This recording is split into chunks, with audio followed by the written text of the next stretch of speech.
আসসালামু আলাইকুম। আপনার ফোনের মাইনাস প্লাস ভলিউম বাটন চেপে আপনাকে আর সাউন্ড কমাতে বাড়াতে হবে না।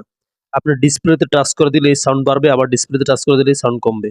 কিভাবে এই সেটিংস অন করবেন চলুন আমি দেখিয়ে দিচ্ছি, আমার সাথেই থাকুন। সেজন্য আপনি ফোনের সেটিংসে চলে যাবেন।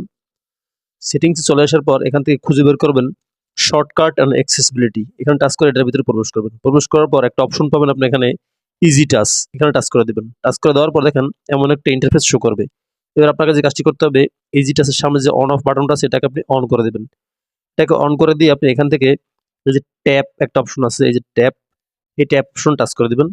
টাচ করে দিয়ে আপনি এখান থেকে ভলিউম প্লাস এটা সিলেক্ট করে নিবেন। আবার ব্যাকে বের হয়ে আসবেন। আবার নিচেরটা দেখেন ডবল ট্যাপ। এখানে টাচ করে দিবেন। এটা দিবেন আপনি ভলিউম মাইনাস, এইটা টিক মার্ক করে দিবেন। এবার আপনি এখান থেকে বের হয়ে আসবেন। বের হয়ে আসার পর আপনি একটা অপশন দেখবেন, এখানে একটা পপআপ আছে, এই যে দেখেন একটা পপআপ। এই পপআপটাতে একটা টাচ করে দিলে আপনার দেখেন ভলিউম মাইনাস প্লাস বাটন চলে আসছে। ধন্যবাদ।